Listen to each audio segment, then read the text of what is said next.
प्यारे देशवासियों, नमस्कार। 73वें गणतंत्र दिवस की पूर्व संध्या पर देश और विदेश में रहने वाले आप सभी भारत के लोगों को मेरी हार्दिक बधाई। हम सबको एक सूत्र में बांधने वाली भारतीयता के गौरव का यह उत्सव है। सन 1950 में आज ही के दिन हम सबकी इस गौरवशाली पहचान को औपचारिक स्वरूप प्राप्त हुआ था। उस दिन भारत विश्व के सबसे बड़े गणतंत्र के रूप में स्थापित हुआ और हम भारत के लोगों ने एक ऐसा संविधान लागू किया जो हमारी सामूहिक चेतना का जीवंत दस्तावेज है। हमारे विविधतापूर्ण और सफल लोकतंत्र की सराहना पूरी दुनिया में की जाती है। हर साल गणतंत्र दिवस के दिन हम अपने गतिशील लोकतंत्र तथा राष्ट्रीय एकता की भावना का उत्सव मनाते हैं। महामारी के कारण इस वर्ष के उत्सव में धूमधाम भले ही कुछ कम हो, परंतु हमारी भावना हमेशा की तरह सशक्त है। गणतंत्र दिवस का यह दिन उन महानायकों को याद करने का अवसर भी है जिन्होंने स्वराज के सपने को साकार करने के लिए अतुलनीय साहस का परिचय दिया तथा उसके लिए देशवासियों में संघर्ष करने का उत्साह जगाया। 2 दिन पहले 23 जनवरी को हम सभी देशवासियों ने जय हिंद का उद्घोष करने वाले नेताजी सुभाष चंद्र बोस की 125वीं जयंती पर उनका पूर्ण स्मरण किया है। स्वाधीनता के लिए उनकी ललक और भारत को गौरवशाली बनाने की उनकी महत्वाकांक्षा हम सब के लिए प्रेरणा का स्रोत है। हम अत्यंत सौभाग्यशाली हैं कि हमारे संविधान का निर्माण करने वाली सभा में उस दौर की सर्वश्रेष्ठ विभूतियों का प्रतिनिधित्व था। वे लोग हमारे महान स्वाधीनता संग्राम के प्रमुख ध्वजवाहक थे। लंबे अंतराल के बाद भारत की राष्ट्रीय चेतना का पुनर्जागरण हो रहा था। इस प्रकार वे असाधारण महिलाएं और पुरुष एक नई जागृति के अग्रदूत की भूमिका निभा रहे थे। उन्होंने संविधान के प्रारूप के प्रत्येक अनुच्छेद, वाक्य और शब्द पर सामान्य जनमानस के हित में विस्तृत चर्चा की। वह विचार मंथन लगभग 3 वर्ष तक चला। अंततः डॉक्टर बाबा साहेब आम्बेडकर ने प्रारूप समिति के अध्यक्ष की हैसियत से संविधान को आधिकारिक स्वरूप प्रदान किया और वह हमारा आधारभूत ग्रंथ बन गया। यद्यपि हमारे संविधान का कलेवर विस्तृत है, क्योंकि उसमें राज्य के कामकाज की व्यवस्था का भी विवरण है, लेकिन संविधान की संक्षिप्त प्रस्तावना में लोकतंत्र, न्याय, स्वतंत्रता, समानता और बंधुत्व के मार्गदर्शक सिद्धांत सारगर्भित रूप से उल्लिखित हैं। इन आदर्शों से उस ठोस आधारशिला का निर्माण हुआ है जिस पर हमारा भव्य गणतंत्र मजबूती से खड़ा है। इन्हीं जीवन मूल्यों में हमारी सामूहिक विरासत भी परिलक्षित होती है। इन जीवन मूल्यों को मूल अधिकारों तथा नागरिकों के मूल कर्तव्यों के रूप में हमारे संविधान द्वारा बुनियादी महत्व प्रदान किया गया है। अधिकार और कर्तव्य एक ही सिक्के के 2 पहलू हैं। संविधान में उल्लिखित मूल कर्तव्यों का नागरिकों द्वारा पालन करने से मूल अधिकारों के लिए समुचित वातावरण बनता है। आह्वान किए जाने पर राष्ट्र की सेवा करने के मूल कर्तव्य को निभाते हुए हमारे करोड़ों देशवासियों ने स्वच्छता अभियान से लेकर कोविड टीकाकरण अभियान को जन आंदोलन का रूप दिया है। ऐसे अभियानों की सफलता का बहुत बड़ा श्रेय हमारे कर्तव्यपरायण नागरिकों को जाता है। मुझे विश्वास है कि हमारे देशवासी इसी कर्तव्य निष्ठा के साथ राष्ट्र हित के अभियानों को अपनी सक्रिय भागीदारी से मजबूत बनाते रहेंगे। प्यारे देशवासियों, भारत का संविधान 26 नवंबर 1949 को संविधान सभा द्वारा अंगीकृत, अधिनियमित और आत्मार्पित किया गया। उस दिन को हम संविधान दिवस के रूप में मनाते हैं। उसके 2 महीने बाद 26 जनवरी 1950 से हमारा संविधान पूर्णतः प्रभावी हुआ। ऐसा सन 1930 के उस दिन को यादगार बनाने के लिए किया गया था जिस दिन भारतवासियों ने पूरी आज़ादी हासिल करने का संकल्प लिया था। सन 1930 से 1947 तक हर साल 26 जनवरी को पूर्ण स्वराज दिवस के रूप में मनाया जाता था। अतः यह तय किया गया कि उसी दिन से संविधान को पूर्णतः प्रभावी बनाया जाए। सन 1930 में महात्मा गांधी ने देशवासियों को पूर्ण स्वराज दिवस मनाने का तरीका समझाया था। उन्होंने कहा था, चूँकि हम अपने ध्येय को अहिंसात्मक और सच्चे उपायों से ही प्राप्त करना चाहते हैं और यह काम हम केवल आत्मशुद्धि के द्वारा ही कर सकते हैं, इसलिए हमें चाहिए कि उस दिन हम अपना सारा समय यथाशक्ति कोई रचनात्मक कार्य करने में बिताएं। यथाशक्ति रचनात्मक कार्य करने का गांधी जी का यह उपदेश सदैव प्रासंगिक रहेगा। उनकी इच्छा के अनुसार गणतंत्र दिवस का उत्सव मनाने के दिन और उसके बाद भी हम सब की सोच और कार्यों में रचनात्मकता होनी चाहिए। गांधी जी चाहते थे कि हम अपने भीतर झांक कर देखें, आत्मनिरीक्षण करें और बेहतर इंसान बनने का प्रयास करें और उसके बाद बाहर भी देखें, लोगों के साथ सहयोग करें और एक बेहतर भारत तथा बेहतर विश्व के निर्माण में अपना योगदान करें। प्यारे देशवासियों, मानव समुदाय को एक दूसरे की सहायता की इतनी ज़रूरत कभी नहीं पड़ी थी जितनी कि आज है। अब 2 साल से भी अधिक समय बीत गया है, लेकिन मानवता का कोरोना वायरस के विरुद्ध संघर्ष अभी भी जारी है। इस महामारी में हजारों लोगों को जान से हाथ धोना पड़ा है। पूरे विश्व की अर्थव्यवस्था पर आघात हुआ है। विश्व समुदाय को अभूतपूर्व विपदा का सामना करना पड़ा है। नित नए रूपों में यह वायरस नए संकट प्रस्तुत करता रहा है। यह स्थिति मानव जाति के लिए एक असाधारण चुनौती बनी हुई है। महामारी का सामना करना भारत में अपेक्षाकृत अधिक कठिन होना ही था। हमारे देश में जनसंख्या का घनत्व बहुत ज़्यादा है और विकासशील अर्थव्यवस्था होने के नाते हमारे पास इस अदृश्य शत्रु से लड़ने के लिए उपयुक्त स्तर पर बुनियादी ढांचा तथा आवश्यक संसाधन पर्याप्त मात्रा में उपलब्ध नहीं थे। लेकिन ऐसे कठिन समय में ही किसी राष्ट्र की संघर्ष करने की क्षमता निखरती है। मुझे यह कहते हुए गर्व का अनुभव होता है कि हमने कोरोना वायरस के खिलाफ असाधारण दृढ़ संकल्प और कार्य क्षमता का प्रदर्शन किया है। पहले वर्ष के दौरान ही हमने स्वास्थ्य सेवा के बुनियादी ढांचे को विस्तृत तथा मजबूत बनाया और दूसरे देशों की मदद के लिए भी आगे बढ़े।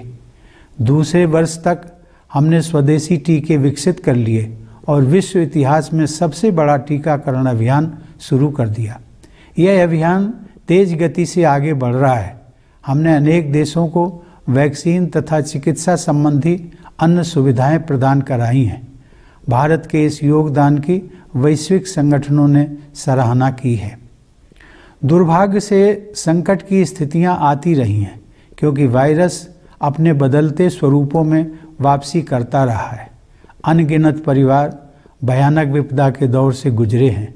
हमारी सामूहिक पीड़ा को व्यक्त करने के लिए मेरे पास शब्द नहीं हैं, लेकिन एकमात्र सांत्वना इस बात की है कि बहुत से लोगों की जान बचाई जा सकी है।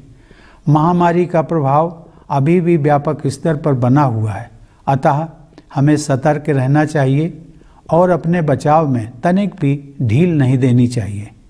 हमने अब तक जो सावधानियां बरती हैं उन्हें जारी रखना है। मास्क पहनना और सोशल डिस्टेंसिंग बनाए रखना कोविड अनुरूप व्यवहार के अनिवार्य अंग रहे हैं। कोविड महामारी के खिलाफ लड़ाई में वैज्ञानिकों और विशेषज्ञों द्वारा बताई गई सावधानियों का पालन करना आज हर देशवासी का राष्ट्र धर्म बन गया है। यह राष्ट्र धर्म हमें तब तक निभाना ही है जब तक यह संकट दूर नहीं हो जाता। संकट की इस घड़ी में हमने यह देखा है कि कैसे हम सभी देशवासी एक परिवार की तरह आपस में जुड़े हुए हैं। सोशल डिस्टेंसिंग के कठिन दौर में हम सब ने एक दूसरे के साथ निकटता का अनुभव किया है। हमने महसूस किया है कि हम एक दूसरे पर कितना निर्भर करते हैं। कठिन परिस्थितियों में लंबे समय तक काम करके यहाँ तक कि मरीजों की देखभाल के लिए अपनी जान जोखिम में डालकर भी डॉक्टरों, नर्सों और पैरामेडिक्स ने मानवता की सेवा की है। बहुत से लोगों ने देश में गतिविधियों को सुचारू रूप से जारी रखने के लिए ये सुनिश्चित किया है कि अनिवार्य सुविधाएं उपलब्ध रहें तथा सप्लाई चेन में रुकावट ना पैदा हो। केंद्र और राज्य स्तर पर जन सेवकों, नीति निर्माताओं, प्रशासकों और अन्य लोगों ने समयानुसार कदम उठाए हैं। इन प्रयासों के बल पर हमारी अर्थव्यवस्था ने फिर से गति पकड़ ली है। प्रतिकूल परिस्थितियों में भारत की दृढ़ता का यह प्रमाण है कि पिछले साल आर्थिक विकास में आई कमी के बाद इस वित्त वर्ष में अर्थव्यवस्था के प्रभावशाली दर से बढ़ने का अनुमान है। यह पिछले वर्ष शुरू किए गए आत्मनिर्भर भारत अभियान की सफलता को भी दर्शाता है। सभी आर्थिक क्षेत्रों में सुधार लाने और आवश्यकता अनुसार सहायता प्रदान करने हेतु सरकार निरंतर सक्रिय रही है। इस प्रभावशाली आर्थिक प्रदर्शन के पीछे कृषि और मैन्युफैक्चरिंग क्षेत्रों में हो रहे बदलावों का प्रमुख योगदान है। मुझे यह जानकर प्रसन्नता हुई है कि हमारे किसान, विशेषकर छोटी जोत वाले युवा किसान, प्राकृतिक खेती को उत्साहपूर्वक अपना रहे हैं। लोगों को रोजगार देने तथा अर्थव्यवस्था को गति प्रदान करने में छोटे और मझोले उद्यमों ने महत्वपूर्ण भूमिका निभाई है। हमारे इनोवेटिव युवा उद्यमियों ने स्टार्टअप इकोसिस्टम का प्रभावी उपयोग करते हुए सफलता के नए कीर्तिमान स्थापित किए हैं। हमारे देश में विकसित, विशाल और सुरक्षित डिजिटल पेमेंट प्लेटफॉर्म की सफलता का एक उदाहरण यह है कि हर महीने करोड़ों की संख्या में डिजिटल ट्रांजैक्शन किए जा रहे हैं। जन संसाधन से लाभ उठाने यानी डेमोग्राफिक डिविडेंड प्राप्त करने के लिए हमारे पारंपरिक जीवन मूल्यों एवं आधुनिक कौशल के आदर्श संगम से युक्त राष्ट्रीय शिक्षा नीति के जरिए सरकार ने समुचित वातावरण उपलब्ध कराया है।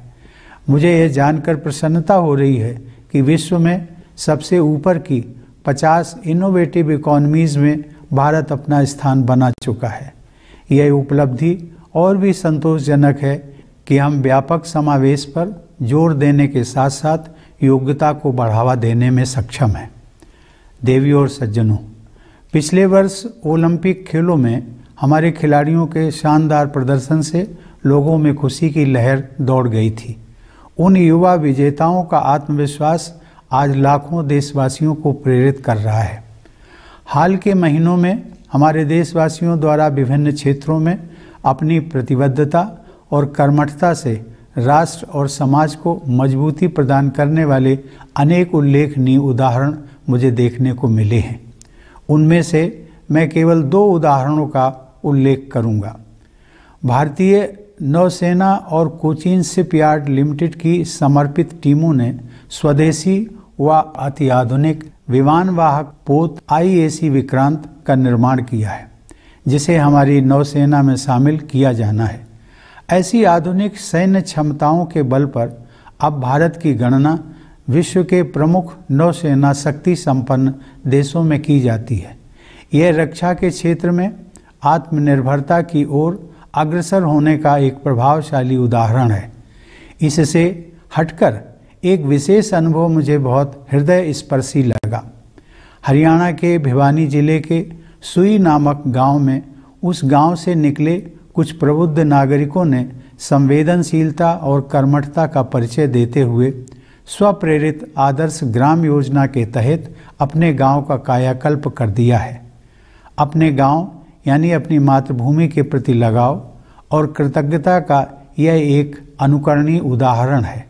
कृतज्ञ लोगों के हृदय में अपनी जन्मभूमि के प्रति आजीवन ममता और श्रद्धा बनी रहती है। ऐसे उदाहरण से मेरा यह विश्वास दृढ़ होता है कि एक नया भारत उभर रहा है, सशक्त भारत और संवेदनशील भारत। मुझे विश्वास है कि इस उदाहरण से प्रेरणा लेकर अन्य सक्षम देशवासी भी अपने अपने गांव एवं नगर के विकास के लिए योगदान देंगे। इस संदर्भ में आप सभी देशवासियों के साथ मैं एक निजी अनुभव साझा करना चाहूँगा। मुझे पिछले वर्ष जून के महीने में कानपुर देहात जिले में स्थित अपनी जन्मभूमि अर्थात अपने गांव परौंख जाने का सौभाग्य मिला था। वहां पहुंचकर अपने आप ही मुझमें अपने गांव की माटी को माथे पर लगाने की भावना जाग उठी, क्योंकि मेरी मान्यता है कि अपने गांव की धरती के आशीर्वाद के बल पर ही मैं राष्ट्रपति भवन तक पहुंच सका हूं। मैं विश्व में जहां भी जाता हूं, मेरा गांव और मेरा भारत मेरे हृदय में विद्यमान रहते हैं। भारत के जो लोग अपने परिश्रम और प्रतिभा से जीवन की दौड़ में आगे निकल सके हैं, उनसे मेरा अनुरोध है कि अपनी जड़ों को, अपने गांव, कस्बे, शहर को और अपनी माटी को हमेशा याद रखिए। साथ ही आप सब अपने जन्म स्थान और देश की जो भी सेवा कर सकते हैं अवश्य कीजिए।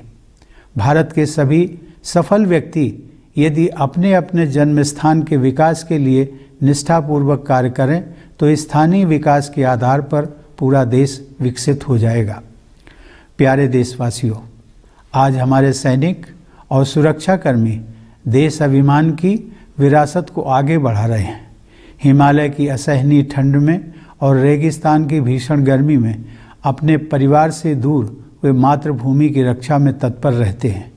हमारे सशस्त्र बल तथा पुलिसकर्मी देश की सीमाओं की रक्षा करने तथा आंतरिक व्यवस्था बनाए रखने के लिए रात दिन चौकसी रखते हैं, ताकि अन्य सभी देशवासी चैन की नींद सो सकें। जब कभी किसी वीर सैनिक का निधन होता है तो सारा देश शोक संतप्त हो जाता है। पिछले महीने एक दुर्घटना में देश के सबसे बहादुर कमांडरों में से एक जनरल बिपिन रावत, उनकी धर्मपत्नी तथा अनेक वीर योद्धाओं को हमने खो दिया। इस हादसे से सभी देशवासियों को गहरा दुख पहुंचा। देवी और सज्जनों, देश प्रेम की भावना देशवासियों की कर्तव्य निष्ठा को और मजबूत बनाती है। चाहे आप डॉक्टर हों या वकील, दुकानदार हों या ऑफिस वर्कर, सफाई कर्मचारी हों या मजदूर, अपने कर्तव्य का निर्वहन निष्ठा व कुशलता से करना देश के लिए आपका प्राथमिक और सबसे महत्वपूर्ण योगदान है। सशस्त्र बलों के सर्वोच्च कमांडर के रूप में मुझे यह उल्लेख करते हुए प्रसन्नता हो रही है कि यह वर्ष सशस्त्र बलों में महिला सशक्तिकरण की दृष्टि से विशेष महत्वपूर्ण रहा है। हमारी बेटियों ने परंपरागत सीमाओं को पार किया है और अब नए क्षेत्रों में महिला अधिकारियों के लिए स्थायी कमीशन की सुविधा आरंभ हो गई है।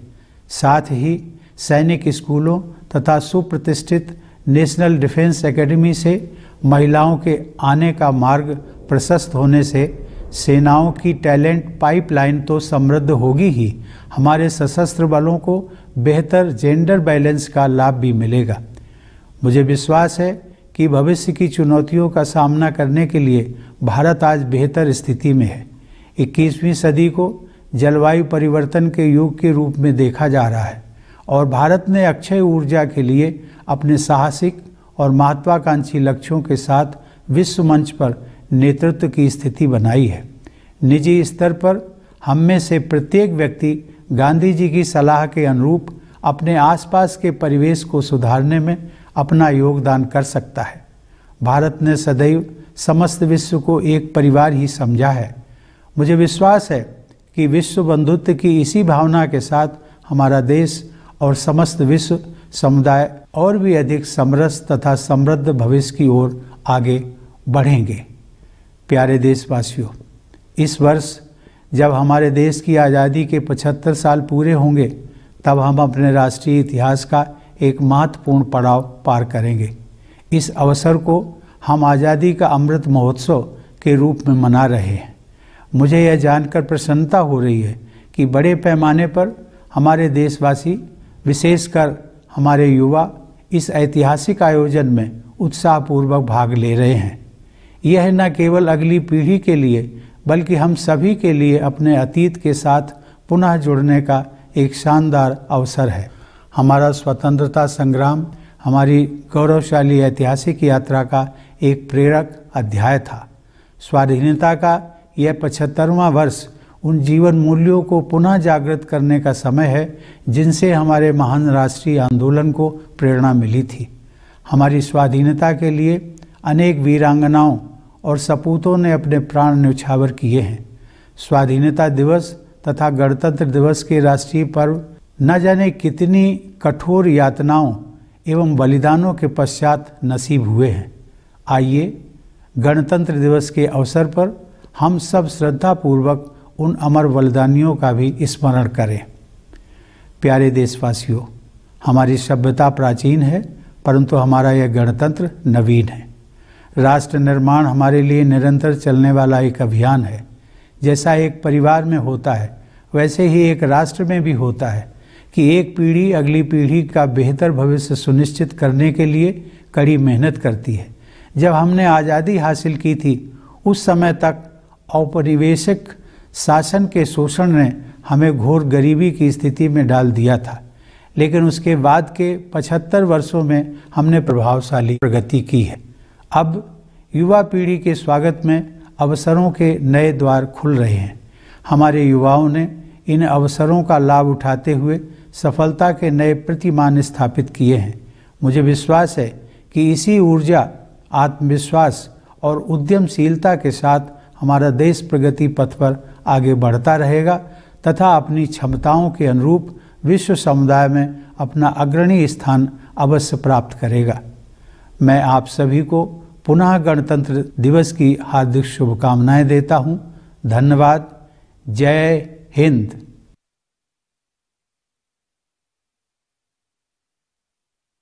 Dear fellow citizens, Namaskar. My heartiest greetings to all of you in India and abroad on the eve of the 73rd Republic Day.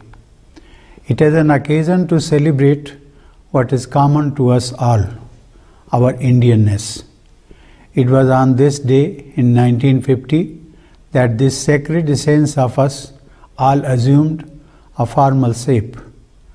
That day, India was established as the largest democratic republic, and we the people put into effect a constitution that is an inspired document of our collective vision.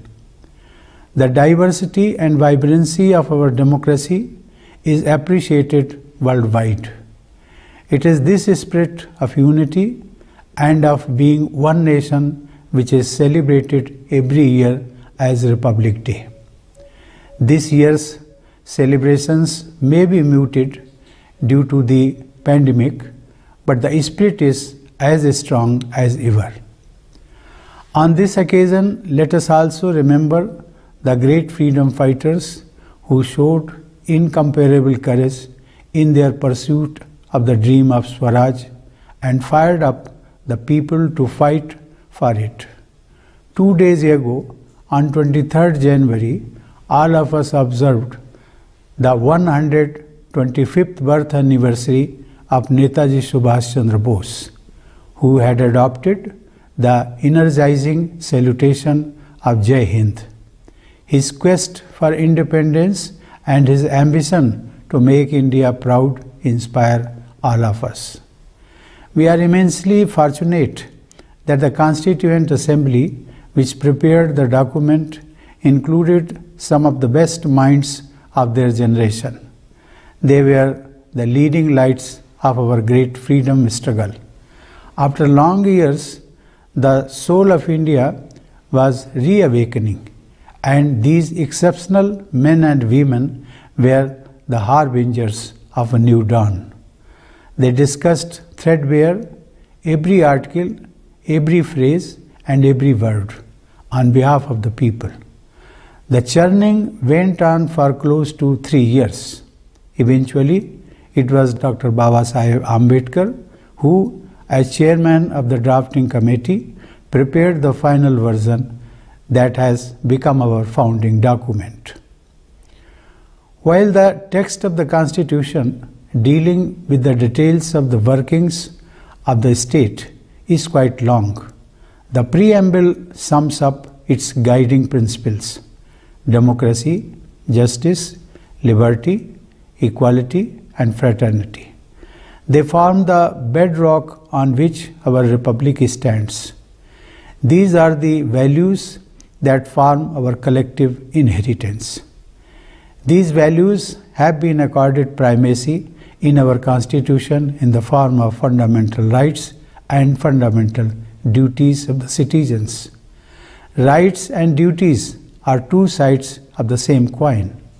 The observance of the fundamental duties mentioned in the Constitution by the citizens creates the proper environment for enjoyment of fundamental rights. By fulfilling the fundamental duty of rendering national service when called upon to do so, crores of our people have transformed the Swachh Bharat Abhiyan and the COVID vaccination drive into mass movements. A great deal of credit for the success of such campaigns goes to our dutiful citizens. I am sure that our people will continue to strengthen the campaigns of national interest with their active participation and will demonstrate the same dedication.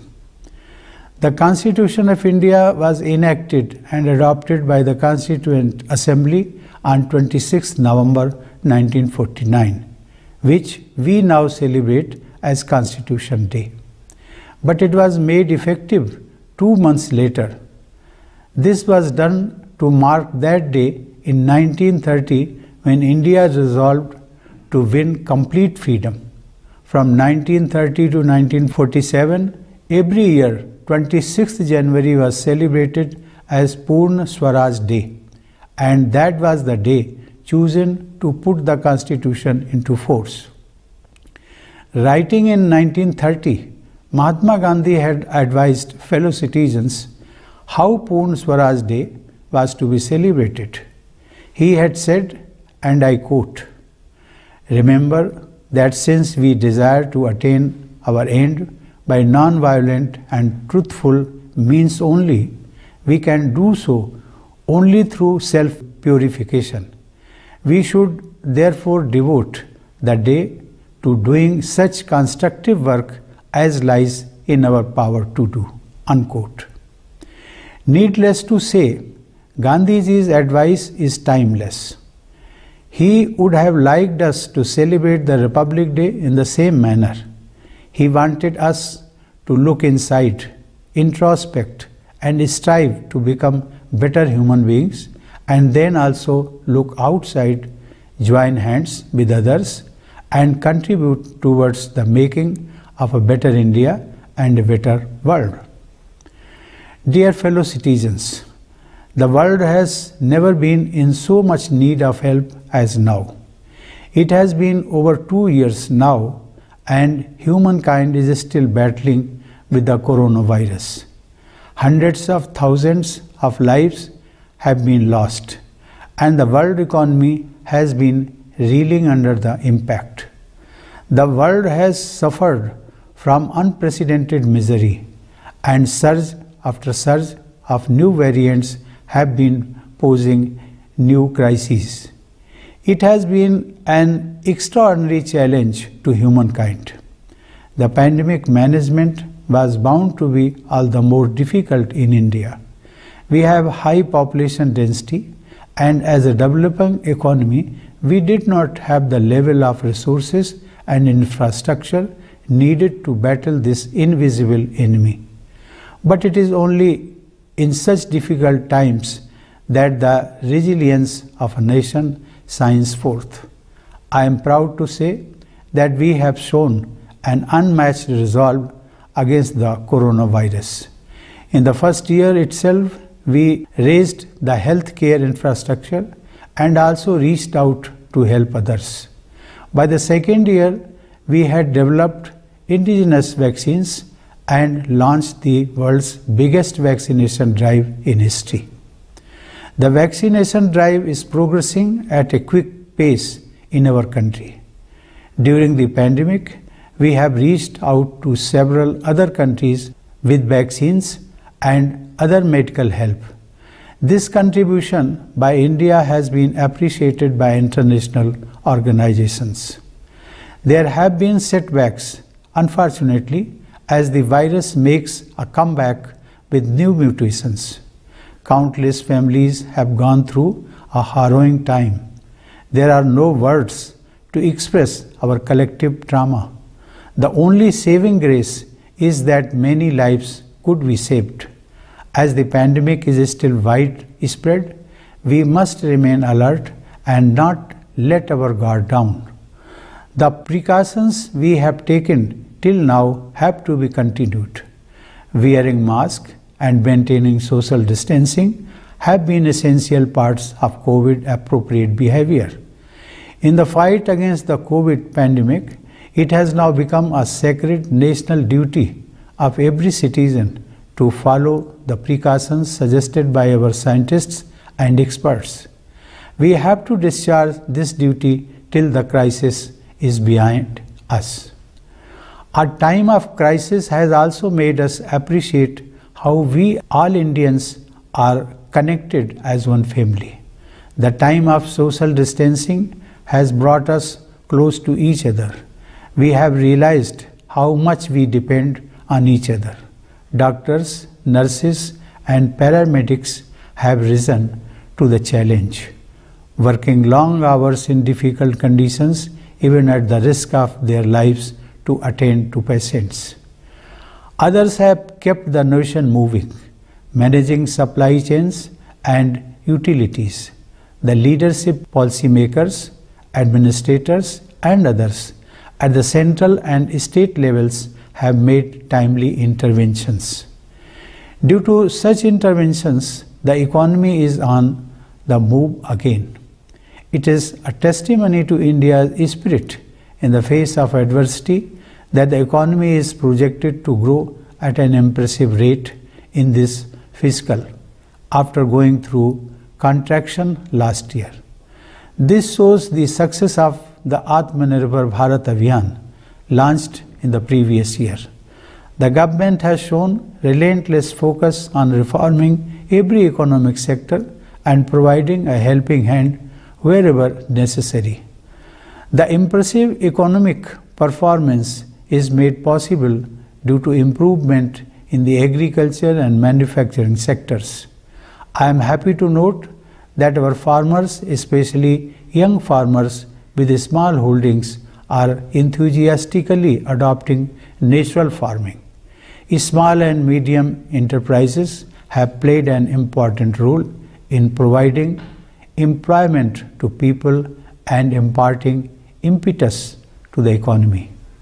Our innovative young entrepreneurs have set new benchmarks of success by making effective use of the startup ecosystem.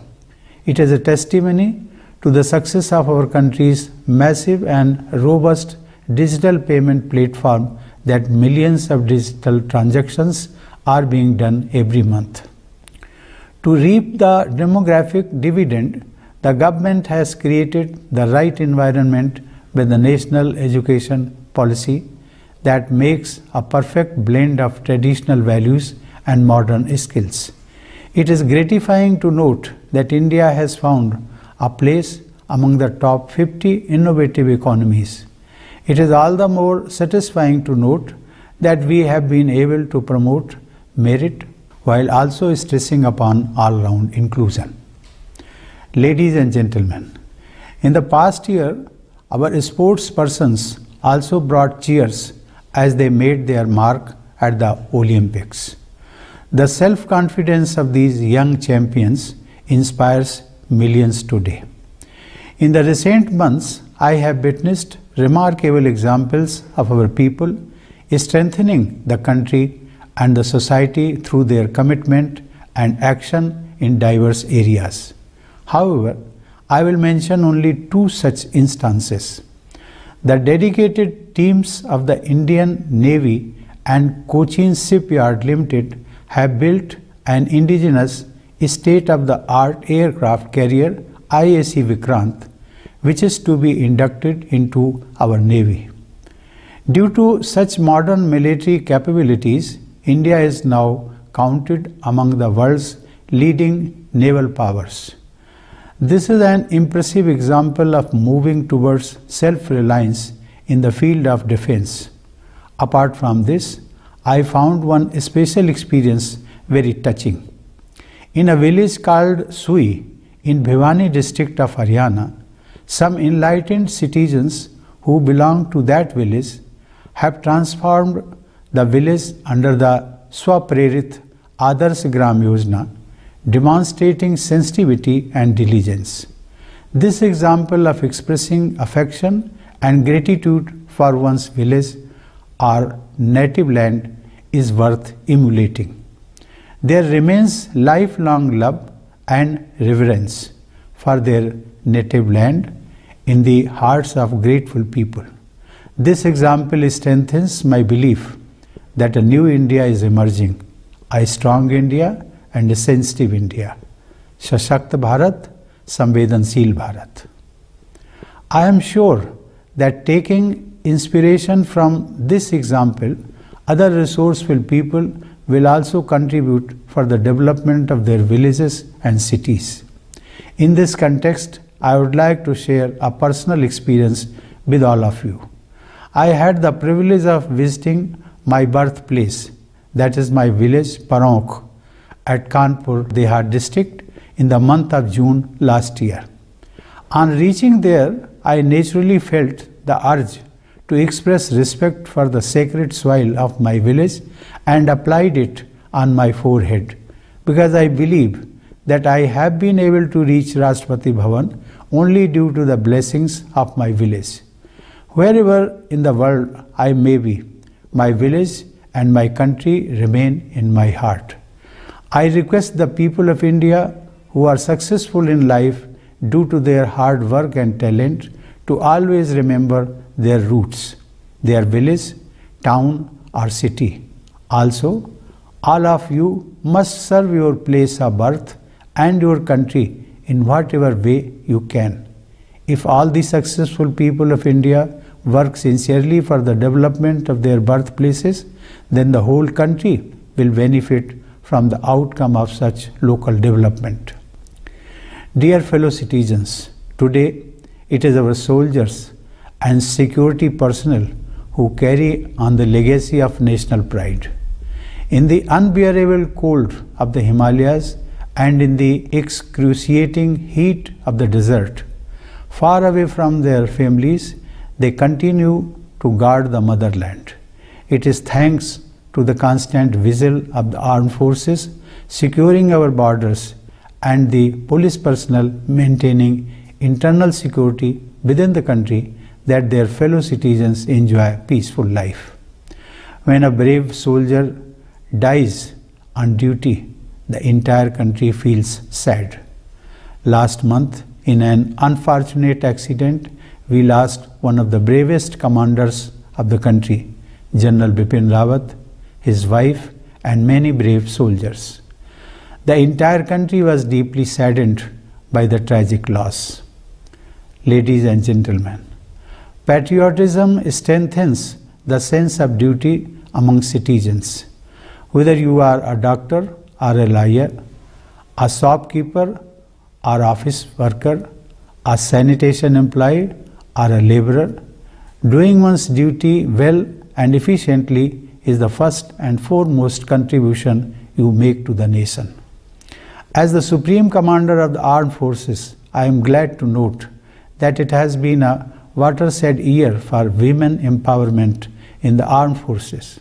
Our daughters have broken a glass ceiling, and permanent commission has now been allowed for women officers in new areas.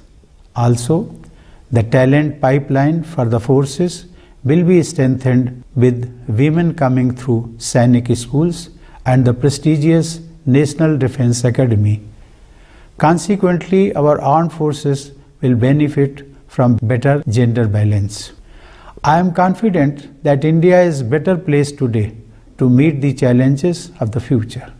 The 21st century is turning out to be the age of climate change, and India has taken a leadership position on the world stage in showing the way, especially with its bold and ambitious push for renewable energy.